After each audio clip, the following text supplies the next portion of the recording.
Bueno, ahora vamos a empezar propiamente tal la parte del curso de análisis convexo y dualidad. Y en las dos próximas unidades son como el grueso de la parte teórica del análisis convexo. Vamos a ver los principales conceptos, herramientas, técnicas, resultados.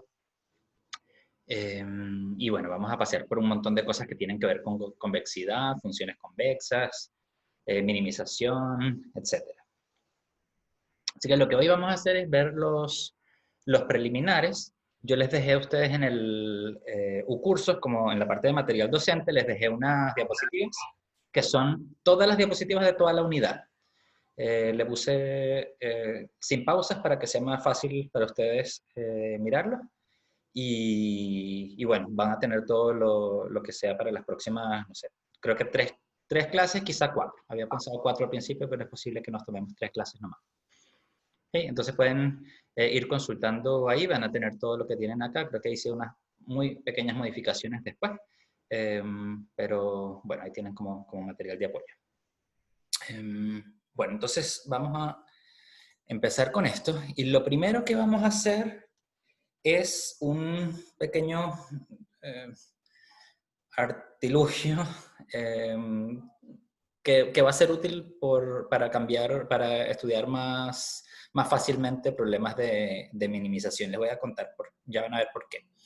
Entonces vamos a considerar no solo el conjunto de los números reales, sino que lo vamos a extender agregándole un punto más denotado por el símbolo más infinito.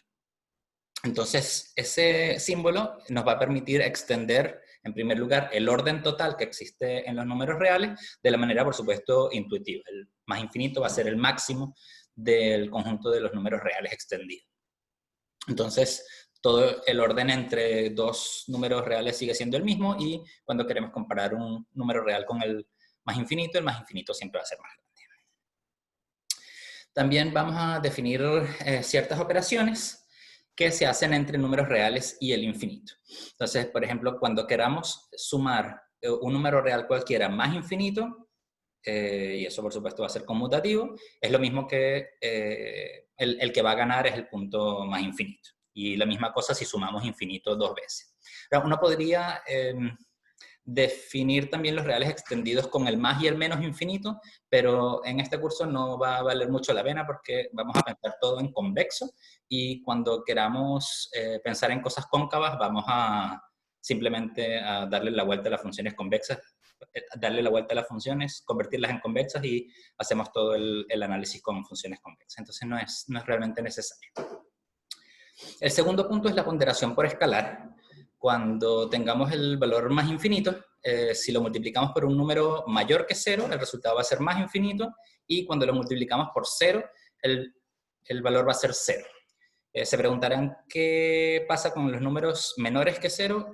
No vamos a necesitar hacer esa multiplicación. Siempre que vamos a multiplicar escalares por cosas que pudieran valer más infinito, va a ser escalares mayores o iguales que 0. Y el 0 va a ganarle al infinito. Y en un momento voy a mostrarle, o sea, a explicarles cuál es la lógica detrás de esto, pero bueno, les comento de una vez que las cosas que van a poder valer más infinito van a ser valores de una función o de las funciones en general. Entonces nosotros en el espacio de las funciones, nosotros podemos multiplicar un escalar por una función. Nunca vamos a multiplicar el escalar más infinito, sino que el más infinito va a servir solamente para denotar valores de una función. ¿En qué sentido va a ser esto? Bueno, vamos a considerar entonces funciones que llamamos en los reales extendidos, y funciones en los reales extendidos van a ser funciones que toman elementos de un conjunto cualquiera, que vamos a llamar X por el momento, y entregan o bien un número real o bien el número más infinito, o el símbolo más infinito. Un ejemplo muy importante que vamos a ver aparecer continuamente en este curso es la función indicatriz, o llamada también función indicatriz del análisis convexo, para no confundirla con la función indicatriz de teoría de la medida. Esta función, si tenemos un conjunto C, la función vale 0 para los elementos que están en C y más infinito para los elementos que no están en C. Ya, ahora, esto va a empezar a hacer un poco de sentido, porque las funciones, las reglas algebraicas que mencionamos en la lámina anterior van a empezar a tener un poco más de sentido, porque vamos a considerar el conjunto de las funciones definidas en el conjunto de X de valores en los reales extendidos como, bueno, no va a ser un espacio vectorial, porque no podemos restar este tipo de funciones, porque eventualmente podrían tomar el valor menos infinito, pero sí van a ser un cono convexo. Un cono convexo es un conjunto que es cerrado bajo la suma y bajo la ponderación por escalares positivos. Así que si uno tiene un vector, todas las ponderaciones por escalares positivos, es decir, la semirrecta que genera ese vector va a estar contenida. Y si tenemos dos vectores, todas las combinaciones, todas las sumas de esos dos vectores, que además los podemos alargar cada uno o encoger, van a estar contenidos también. Entonces, lo que generan dos vectores son, si pueden ver aquí, es como todo el sector que se abre así, en la dirección de los dos vectores. Ese sería como el cono generado por esos dos vectores. Y bueno, es fácil ver que las funciones en los reales extendidos, con las operaciones que dimos, es efectivamente un cono convexo, porque la suma de números reales o más infinito dan o números reales o más infinito, y la multiplicación por un escalar mayor o igual que 0 da también un número entre comillas de las mismas características. Ahora, ¿por qué hacemos todo esto de introducir las funciones en los reales infinitos? Porque cuando nos interesemos en problemas de minimización, lo que vamos a hacer es, en lugar de mirar separadamente la función y el conjunto donde tratamos de encontrar el mínimo, como por ejemplo ustedes recordarán el teorema de Weierstrass, que dice que una función continua definida en un intervalo observable acotado alcanza su máximo y su mínimo. Bueno, tenemos por un lado la función y por otro lado el intervalo. Entonces lo que nosotros vamos a hacer es cargárselo todo a la función y analizar las funciones como si estuvieran definidas en todo el espacio completo. La ventaja de eso es que nosotros vamos a poder usar las propiedades que pueda tener el conjunto, el dominio el conjunto donde está definida la función, que podría ser, por ejemplo, podría tener propiedades de espacio vectorial, podría tener propiedades topológicas, propiedades geométricas, etc. Que mientras que nosotros si tenemos solamente un subconjunto, por ejemplo, un subconjunto de un espacio vectorial, no tiene tanto de la estructura vectorial que tiene el espacio completo. Entonces ustedes se pueden dar cuenta aquí que si queremos encontrar el mínimo de una función sobre un conjunto C, eso es lo mismo que encontrar el mínimo de la suma de la función f original más la indicatriz del conjunto C. Porque en los puntos X que no estén en C, esa función del lado derecho va a valer más infinito, porque va a ser un número más infinito que da más infinito. Entonces, obviamente, si estamos buscando el mínimo, no lo vamos a ir a buscar en los puntos donde la función vale más infinito. Salvo que fuera constante igual más infinito, que tampoco es muy interesante como para resolver problemas de minimización. ¿Okay? Entonces, lo importante de esto va a ser pensar simplemente en las funciones y analizar completamente las funciones sin restringir el espacio, pensar en subconjuntos y cosas de ese estilo.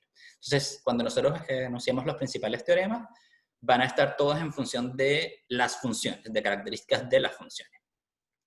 Ya vamos a ver algunos ejemplos cuando vayamos avanzando. ¿Sí? Por favor, me detienen si quieren que clarifique alguna cosa. Bueno, vamos a darle nombre a algunas cosas relacionadas con estas funciones. Si tenemos una función definida en X a valores en los reales extendidos, vamos a llamar el dominio o el dominio efectivo a el conjunto de los puntos donde la función toma valor finito. ¿Sí? Entonces, si bien la función está definida en todo el espacio X, va a tener su dominio efectivo, que es donde la función realmente toma valores que son como que pudieran ser candidatos a mínimos, es decir, los valores finitos.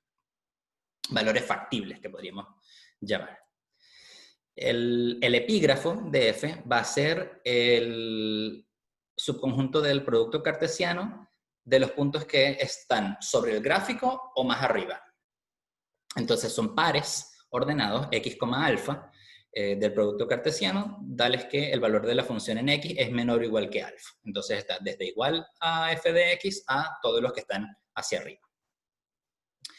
Y vamos a decir que la función f es propia si el dominio es distinto del vacío. La alternativa es que la función sea idénticamente más infinito, pero como les decía, esa función no es muy interesante desde el punto de vista de la optimización. Y es lo mismo decir que el dominio sea distinto del vacío a que el epígrafo sea distinto del vacío. Porque una vez que uno tiene un punto del dominio, ese punto tiene un valor de la función y luego todo el rayo que está desde ahí hasta arriba pertenece al epígrafo. Y de la misma manera, si tenemos un punto en el epígrafo, la proyección sobre el conjunto X es un elemento del dominio. Ahora, otro conjunto relacionado con los valores de la función que va a ser bastante interesante es lo que conocemos como conjunto de subnivel. Entonces, dado un gamma, que es un número real, el conjunto de subnivel gamma de la función f es todos los puntos del dominio. Bueno, está en principio de x, pero a posteriori van a tener que ser puntos del dominio porque por la definición los valores de la función en esos puntos son finitos. Tal es que los valores de la función están por debajo o igual que el gamma. Entonces, en este dibujo hemos mostrado, aquí está el gráfico de una función, está el nivel gamma y están los puntos del conjunto X, tales que los valores de la función están de gamma hacia abajo. Entonces, que son esos dos, la unión de esos dos intervalos que aparecen ahí. Eso va a ser entonces el conjunto de subnivel. Y los conjuntos de subnivel y el epígrafo van a ser muy, muy, muy, muy útiles. Y en un momentito vamos a ver cómo estos objetos permiten caracterizar ciertas propiedades topológicas de la función. Entonces hay un par de observaciones que podemos hacer. Si es que nosotros tenemos un punto del dominio, entonces ese punto está en el conjunto de subnivel de la altura que toma la función en ese punto. La función en ese punto toma el valor f de x, así que en el conjunto de subnivel f de x está el punto x. Entonces, haciendo eso para todos los elementos del dominio, vemos que el dominio lo podemos expresar como esta unión de todos los conjuntos de subnivel. Ahora, hay una cosa entretenida que probablemente la van a observar un poquito más adelante cuando estemos viendo convexidad, es que estos conjuntos, o sea, esta unión que aparece ahí formando el dominio, es una unión anidada. Es decir, cuando nosotros tomamos un gamma y después tomamos un gamma más grande, el gamma más grande tiene un conjunto de subnivel que contiene al conjunto de subnivel de gamma más chico. Simplemente porque estamos subiendo la función y el conjunto de subnivel contiene todos los puntos que dan valores de aquí para abajo. Entonces, los que están de aquí para abajo incluyen a los que están desde más abajito para abajo.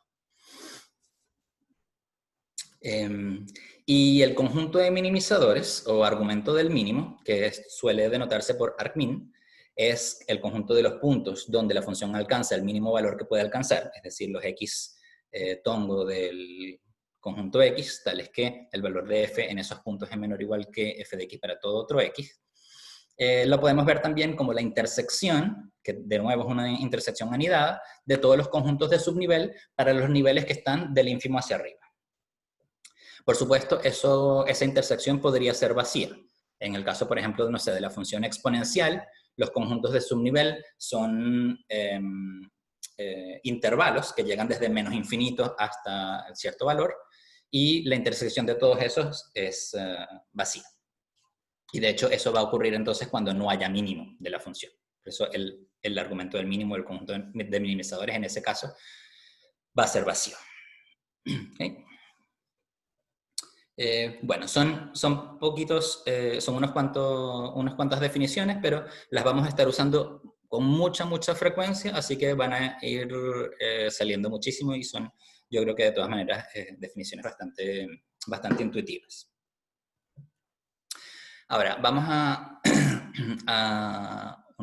un punto un poco más interesante, en el que vamos a agregarle a estas funciones definidas en un conjunto cualquiera, vamos a agregarle una topología. Entonces, en lo que sigue de aquí en adelante, vamos a suponer que X no es cualquier conjunto, sino que es un espacio topológico. Es decir, un conjunto en el que se ha definido una topología.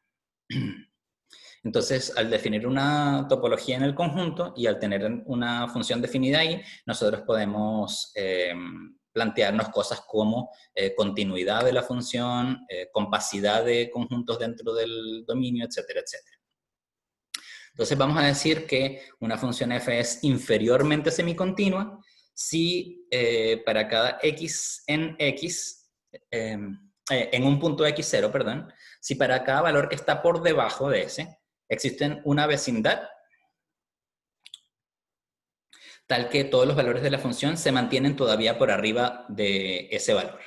Déjeme, yo creo que aquí vale la pena hacer un pequeño dibujo. Voy a dejar de compartir la pantalla y me voy a ir un momento a la pizarra. Avísenme si no ven bien, por favor.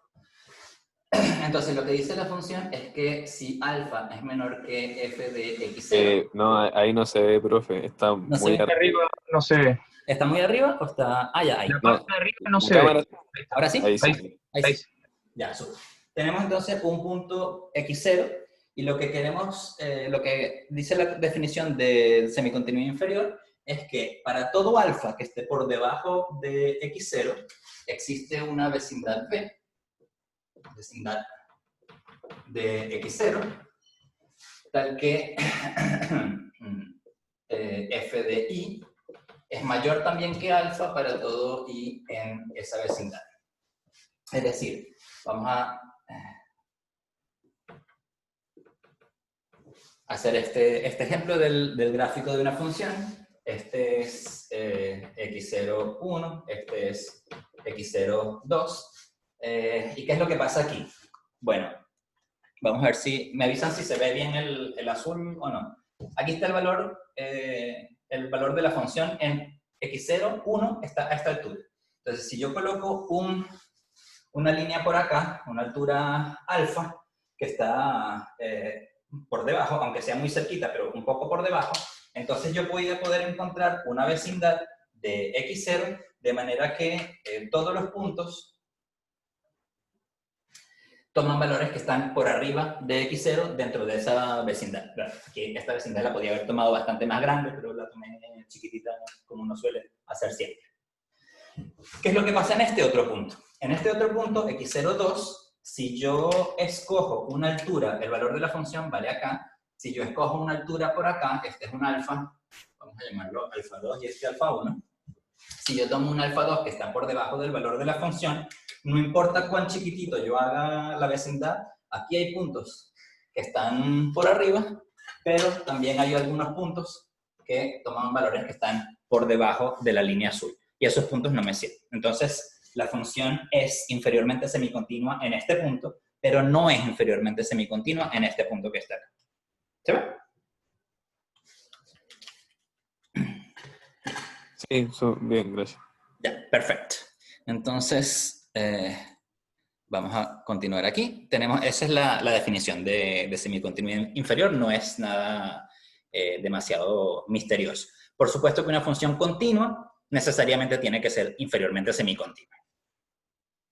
Y vamos a decir que la función es inferiormente semicontinua en x, si es que es inferiormente semicontinua en todo punto de x, como uno se imaginaría que debería de ser la definición.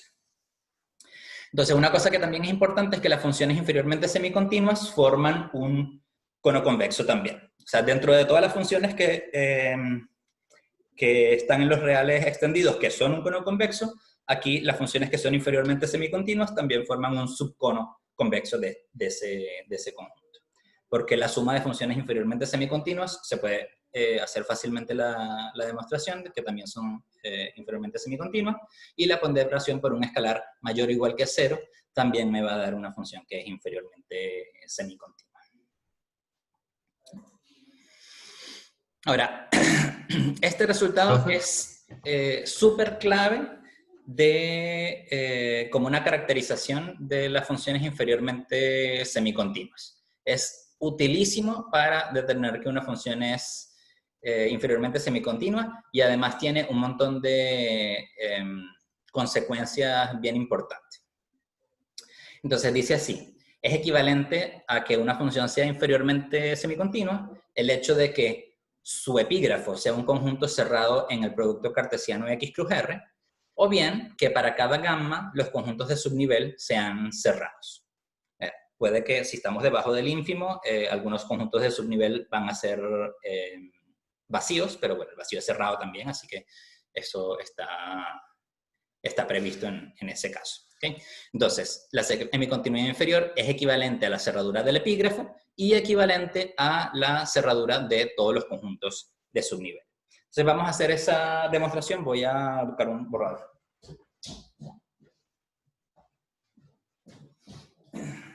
Y vamos a ver entonces la demostración. Recuerden ahí, inferiormente semicontinua, sí y solo sí, epígrafo cerrado en el producto cartesiano, sí y solo sí, todos los conjuntos de subnivel cerrados. Vamos a hacer 1 implica 2, implica 3, implica 1. Para eso entonces voy a dejar de compartir un momento la pantalla. Entonces, vamos a hacer 1 implica 2. Es decir, vamos a suponer que la función es inferiormente semicontinua y vamos a demostrar que el epígrafo es un conjunto cerrado. Bueno, el epígrafo es un conjunto cerrado si solo si su complemento es un conjunto abierto. De manera que vamos a demostrar que el complemento del epígrafo es un conjunto abierto. Si sea X alfa un elemento que no está en el epígrafo, tenemos que encontrar una vecindad de ese punto que no intersecte al epígrafo. Entonces, ¿qué significa que el par X, alfa no esté en el epígrafo? El epígrafo es todo el conjunto de los puntos alfa, X, alfa, tales que f de X es menor o igual que alfa. ¿Recuerdan? Desde el gráfico hacia arriba. Entonces, este par no va a estar en el epígrafo si y solo si f de X es mayor que alfa. Esto es equivalente a que f de X sea mayor que alfa. Mayor que alfa. ¿Estamos de acuerdo? Bien. Entonces, vamos a tomar, sea beta, un número que está entre alfa y f de X. ¿Por qué estoy haciendo eso? Déjenme hacerles un dibujo para que se vea la intuición. Aquí tenemos el epígrafo que nosotros queremos que sea un conjunto cerrado. Aquí tenemos este punto que es X, alfa. Y queremos encontrar una vecindad de ese punto que no intersecta al epígrafo. Entonces, lo que yo voy a hacer, por aquí, es el punto X, f de X. Y voy a mirar un punto por aquí en el medio. La semicontinuidad inferior me va a garantizar que hay una vecindad tal que todos los valores de la función para los puntos dentro de esta vecindad se encuentran de ese nivel para arriba. Entonces, lo que voy a hacer es que voy a armar mi vecindad del punto este, como por ejemplo esta banda que aparece aquí, que va desde que es la vecindad B, cruz el intervalo desde menos infinito hasta este valor intermedio que yo he llamado beta. ¿Okay? Entonces, voy a usar beta y f de x y la definición de semicontinuidad inferior. Dice que existe una vecindad B, vecindad de x, tal que f de y es mayor que beta para todo y en esta vecindad B. Entonces vamos a definir esta banda W como la vecindad cruz el intervalo desde menos infinito hasta beta. Esto claramente es una vecindad del punto x0, alfa, porque x está en x0 y b es una vecindad de x0 y alfa está por debajo de beta, por lo tanto esto es una vecindad de alfa en R. Y además esto no intersecta al epígrafo porque todos los valores, todos los y que yo coloco en esta vecindad tienen valores más grandes que beta. Entonces ninguno va a tener un valor que esté metido aquí en el intervalo desde menos infinito a beta. Entonces hemos encontrado una vecindad del punto que no intersecta al epígrafo. Y esto nos dice entonces que el epígrafo es cerrado o que el complemento del epígrafo es abierto.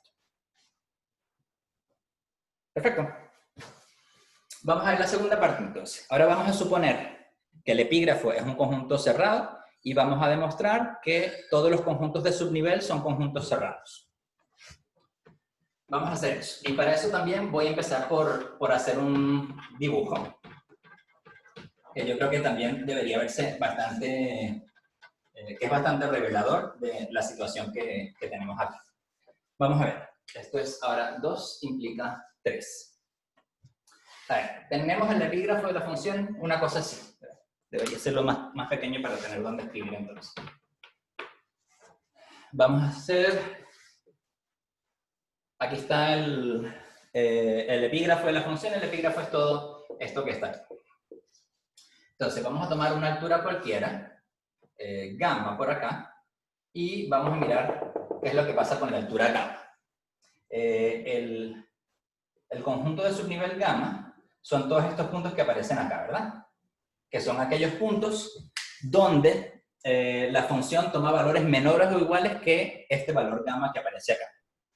Entonces, fíjense en una cosa. Si yo tomo este conjunto que está acá y igualito lo subo para allá, esto va a ser justamente la intersección de este plano que está a la altura gamma con el epígrafo, ¿se ve? Es exactamente igual para acá. Entonces, el conjunto de subnivel gamma de F es homeomorfo a el conjunto epígrafo intersectado con el conjunto, vamos a ponerlo con un corchete, X cruz gamma. ¿Ok? Aquí lo que estoy haciendo es tomar el conjunto X donde está definida la función, voy a tomar una copia de eso y lo voy a levantar y lo voy a colocar a altura gamma, lo coloco aquí, y cuando lo intersecto con el epígrafo, eso lo que me da es justamente el conjunto de subnivel, pero levantado a esta altura. Y el conjunto levantado a esta altura es homeomorfo a este, simplemente podemos tomar como función la proyección de esto sobre la altura 0, y eso es un homeomorfismo, claramente. Entonces, ¿Profe? perdón, si esto es cerrado y esto es cerrado, entonces esto es cerrado. Sí, dime, Tristan. Sí, no, la única duda era que al final no es lo mismo que decir que el conjunto subnivel cruz gamma es igual a esa intersección. Sí, es lo mismo. Ya. Sí. Ya. Sí, ese es el conjunto homeomorfo. Ya, sí. Ya, O sea, por eso es homeomorfo, porque este es homeomorfo a esto cruz nivel gamma. ya, perfecto. Gracias. Sí. Entonces, con esto tenemos que 2 implica 3.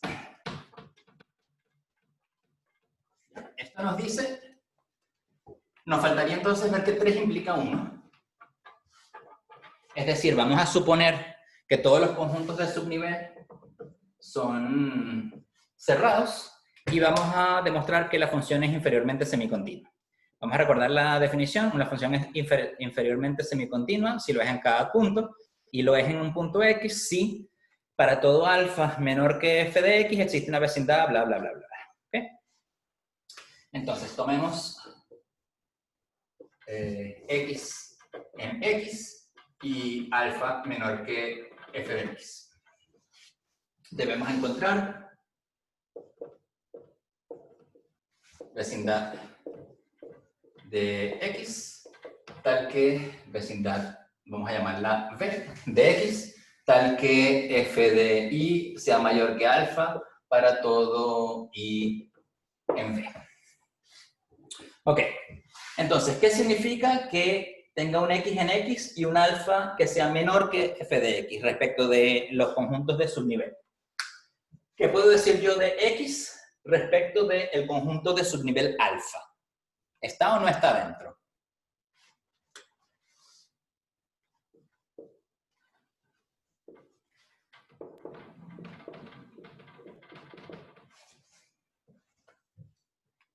¿Estará? No. Si estuviera No, dentro... porque... ¿Cómo? O sea, no, porque tendría que ser menor, puede ser una definición menor. Perfecto, perfecto. La definición es justamente lo contrario, menor o igual. Para estar en el conjunto de subnivel, f de x tendría que ser menor o igual que alfa. Como es mayor, entonces esto no pertenece al conjunto de subnivel alfa. Y el conjunto de subnivel alfa estamos suponiendo por 3 que es un conjunto cerrado. Así que si tenemos un punto que no está dentro de este conjunto cerrado, está en el complemento que es abierto, y por lo tanto existe una vecindad que no intersecta a este conjunto de subnivel. Entonces, como gamma alfa de f es cerrado, existe v, vecindad de x, tal que v intersectado con gamma alfa de f es vacío. ¿Ok? Bien, ¿qué es lo que pasa entonces con todos los elementos de v? Luego, si y pertenece a v, entonces no pertenece al conjunto de subnivel alfa de f, porque no puede estar en los dos, porque la intersección de los dos es vacío. Ahora, si no está en el conjunto de subnivel alfa de f, significa, de nuevo por la definición del conjunto de subnivel, por lo tanto, f de y es mayor que alfa. Y eso era justamente lo que nosotros queríamos. Tenemos esto, encontramos una vecindad, tal que si y es un elemento de la vecindad, entonces los valores de la función siempre están de nuevo por encima de ese valor alfa. Así que con esto terminamos la demostración. Perfecto. O sea, es relativamente sencilla, son cosas topológicas más o menos elementales, pero ya van a ver que tiene un montón de implicaciones importantísimas. Que las vamos a estar viendo, vamos a seguir viendo implicaciones de esto en lo que sigue. Ahora, una primera consecuencia de esto es que la función indicatriz de un conjunto cerrado es inferiormente semicontinua. ¿Por qué? Bueno, si me tomo un nivel que está por debajo del 0, todos son vacíos. El nivel 0 es justamente el conjunto que es cerrado. Todos los gamma que estén por arriba van a ser también exactamente iguales a el conjunto. Porque no agrego ningún otro punto, porque están los 0 y luego todos los demás valen más infinito. Entonces el conjunto de subnivel gamma es igual a el conjunto C, si gamma es mayor o igual que 0, vacío si gamma es menor que 0. En cualquier caso son todos cerrados. Así que la función indicatriz de un conjunto cerrado es cerrada. Es inferiormente semicontinua. Vale, y otra consecuencia de esto, muy, muy interesante, es que si yo tengo una familia de funciones inferiormente semicontinuas y tomo el supremo puntual de esa familia, eso me va a dar una función que también es inferiormente semicontinua. ¿Por qué es esto? Porque el supremo, ¿cómo es el epígrafo del supremo de esta familia de funciones? El supremo el epígrafo del supremo tiene que estar contenido en todos los epígrafos de todas las funciones, porque los valores que toma el supremo son mayores o iguales que los valores que toma cualquiera de las funciones individualmente. Entonces el epígrafo de la función supremo es la intersección de todos los epígrafos de las funciones de la familia, y la intersección de cerrados es cerrada. Entonces automáticamente tenemos que el supremo de funciones inferiormente semicontinuas es inferiormente semicontinuo también. En particular, el máximo de dos funciones inferiormente semicontinuas es inferiormente semicontinuo. Se sale rápidamente, pero podemos tomar el supremo de una cantidad arbitraria, numerable, no numerable, lo que sea, de funciones inferiormente semicontinuas, y lo que obtenemos es siempre una función inferiormente semicontinua.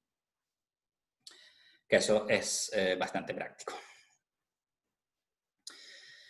Bueno, ahora déjenme contarles por qué les voy a hablar de esta cosa de espacios de Hausdorff. Quiero tomar como modelo el teorema de Weierstrass que les mencioné hace un ratito.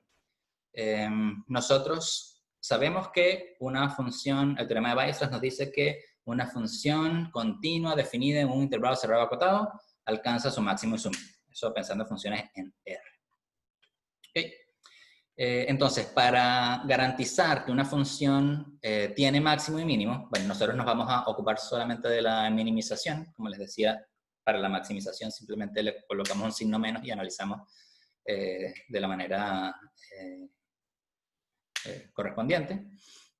Hay dos ingredientes importantes, que son la continuidad y la compacidad. La continuidad, si es que nosotros estamos interesados en solamente mínimos, va a ser suficiente la semicontinuidad inferior. Eso lo vamos a ver ahora en un momento cuando demostremos el teorema. ¿Okay? Ahora, ¿qué pasa con la compacidad? Bueno, igual vamos a necesitar algún tipo de compacidad para garantizar que una función alcanza su mínimo. Y como vamos a estar trabajando con conjuntos compactos, es importante que supongamos que el espacio es de Hausdorff, porque en espacios que no son de Hausdorff, justamente, pasan cosas raras con los conjuntos compactos, como por ejemplo, que no necesariamente tienen que ser cerrados y cosas horrorosas como esa. Entonces, vamos a suponer en todo lo que sigue que los espacios que estamos mirando son de Hausdorff. De todas maneras, hay muchos espacios que son de Hausdorff y generalmente los que uno se encuentra por ahí en la calle lo son. Por ejemplo, todos los espacios métricos y en particular todos los espacios normados son espacios de Hausdorff. Los espacios de Hausdorff son, no di la definición, pero ya ustedes lo conocen, son los que llaman también espacios separados. Son espacios en los cuales, si yo tengo dos puntos distintos, puedo escoger una vecindad de este punto y una vecindad de este punto que no se intersectan. ¿Okay? Entonces, en el caso de un espacio métrico, si tengo dos puntos, mido la distancia entre los dos, la divido entre 2, por ejemplo, y la bola que está de radio la mitad y la bola que está aquí de radio la mitad son conjuntos, son vecindades que contienen cada uno de los puntos y obviamente no se intersectan por la desigualdad triangular. Entonces, tenemos que los espacios métricos son automáticamente de Hausdorff. Y una cosa interesante y que va a ser muy útil para esto es que los espacios, si nosotros tenemos un espacio normado y en lugar de la topología de la norma dotamos el espacio de la topología débil, eso resulta que también es un espacio de Hausdorff. Y es también fácil de ver, se los comento rápidamente. El punto es que si nosotros tenemos dos puntos, este punto es convexo y cerrado, este punto es convexo y compacto, porque los conjuntos finitos sí que de verdad que son compactos, y por el teorema de Hahn-Banach existe un hiperplano que los separa, de manera que este está en un semiespacio y este está en el otro semiespacio. Recuerden que las vecindades fundamentales de la topología débil son justamente los semiespacios, y esto es entonces una vecindad de este punto, y esto es una vecindad de este punto. Con lo cual, aquí tenemos separados los dos puntos con vecindades, incluidos dentro de vecindades que no se intersectan entre sí. Así que tomen nota de eso, la topología, los espacios normados con la topología débil son espacios de Hausdorff también. Bueno, entonces, ¿qué pasa con los espacios de Hausdorff? Vamos de nuevo a cargarle la compacidad a la función. Vamos a decir que una función es inf-compacta si todos sus conjuntos de subnivel son relativamente compactos. Es decir, si tienen adherencia compacta. Si tenemos una función que sea a la vez inferiormente semicontinua e inf-compacta, entonces los conjuntos de subnivel por una parte van a ser cerrados por la proposición que acabamos de demostrar y por otro lado van a ser relativamente compactos. Entonces, como son cerrados, son iguales a su adherencia, así que los conjuntos de subnivel son compactos. Y si la función es propia, entonces los conjuntos de subnivel van a ser distintos del vacío. Entonces, una cosa importante que hay que mantener en la cabeza en todo momento es que las funciones propias, inferiormente semicontinuas e inf-compactas, tienen sus conjuntos de subnivel, que son conjuntos compactos y no vacíos. No vacíos, obviamente, para los gamma que están por arriba del ínfimo. Los que están por debajo del ínfimo, por supuesto que van a ser vacíos. Y una cosa muy importante es que en los espacios reflexivos nosotros podemos caracterizar las funciones infocompactas porque nosotros sabemos garantizar cuáles son los conjuntos relativamente compactos para la topología débil, que son simplemente los acotados por el teorema de Van Haloglu y la propiedad de reflexividad. Entonces, una función f va a ser infocompacta para la topología débil si y solo si los conjuntos de subnivel son acotados para cada gamma mayor que el ínfimo. En los menores, como son vacíos, también podemos decir que son acotados. Okay, entonces, en el caso de espacios reflexivos tenemos una caracterización bastante práctica de lo que son las funciones infocompactas. Lo que vamos a ver ahora es cómo se juntan estas dos cosas. ¿Okay?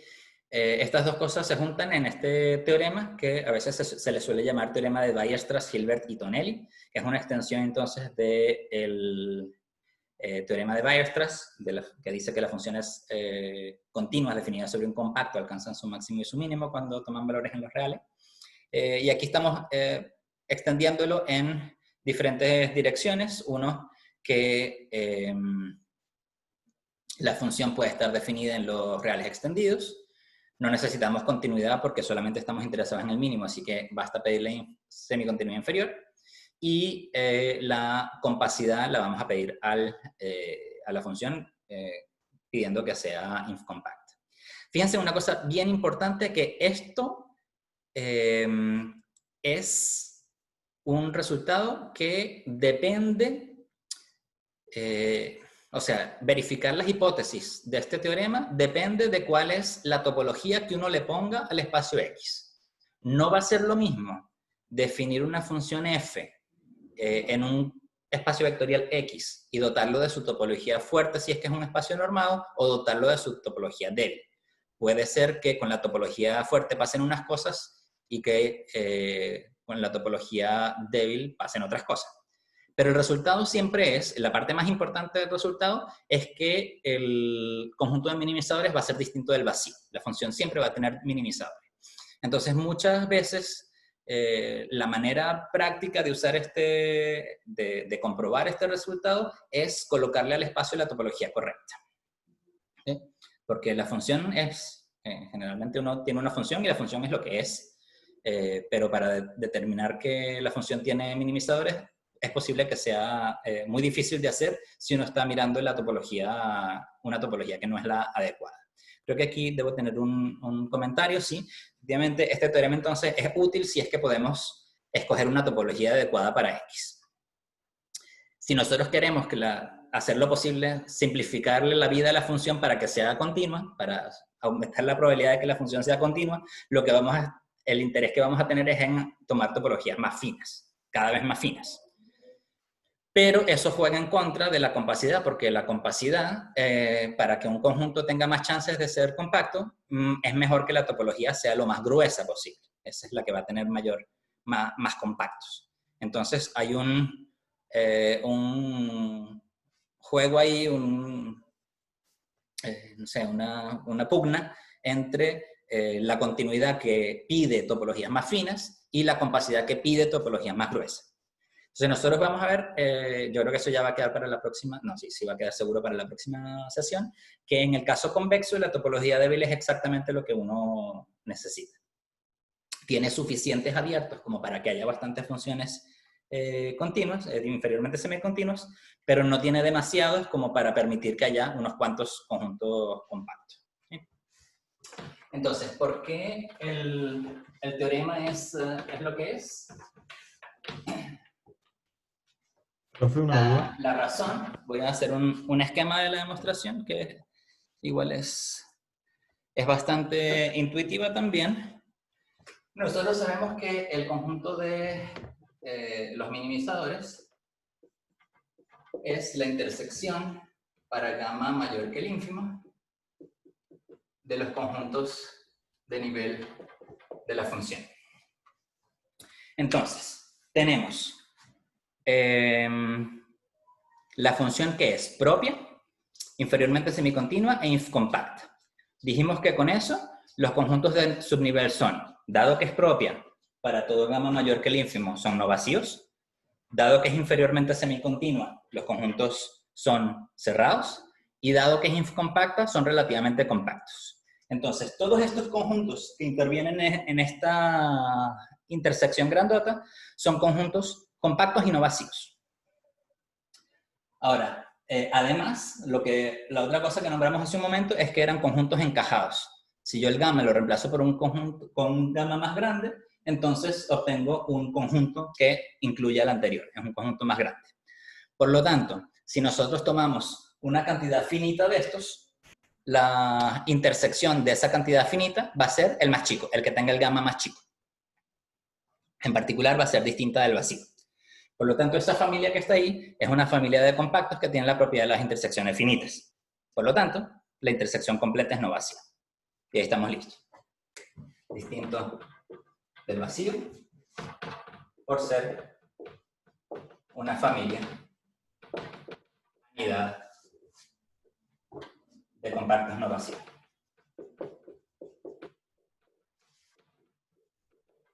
Y muy sencillo. Ahora parece como si hubiéramos hecho todo a la medida del teorema para que la demostración fuese muy sencilla, pero la verdad es que no hay nada que esconder. El resultado es así de sencillo. Y es entonces exactamente, o más o menos, el mismo argumento que se usa para la demostración del teorema de Weierstrass. Simplemente lo que estamos rescatando es, de verdad, cuáles son los puntos importantes que hacen que la demostración del teorema de Weierstrass funcione. Entonces, simplemente fue compacidad, la semicontinuidad inferior y la incompacidad de la semicontinuidad inferior me dieron que los conjuntos de subnivel tienen las características adecuadas para que yo pueda tomar entonces la intersección y encontrar el conjunto de minimizadores que va a ser entonces distinto del vacío. Ahora, no sé cómo estamos de tiempo. No, yo creo que vamos a parar aquí. O no sé si creo que quizás le podría... No, vamos a parar aquí mejor. En la próxima sesión vamos a hablar entonces de, por una parte, una formulación equivalente de este resultado en términos de asociaciones. Entonces lo que vamos a hacer es definir adecuadamente el concepto de secuencialmente inferiormente semicontinua y secuencialmente incompacto para encontrar esta formulación basada en sucesiones o basada en propiedades secuenciales. Y después vamos a ver qué es lo que pasa en el caso especial de las funciones convexas. Entonces vamos a estudiar un poquito de las propiedades básicas de las funciones convexas y vamos a ver cuáles son las consecuencias que trae, las implicancias que trae el hecho de que una función sea convexa para todas estas propiedades topológicas que acabamos de estudiar ahora. Entonces, en particular, les adelanto que, en primer lugar, las nociones topológicas y secuenciales van a coincidir y la topología débil va a servir para que todas las cosas que estén acá funcionen adecuadamente. Entonces, ahí vamos a encontrar un resultado bastante sencillo de plantear que nos dice cuándo una función convexa alcanza su mínimo. Entonces, bueno, con eso terminamos por hoy y nos vemos la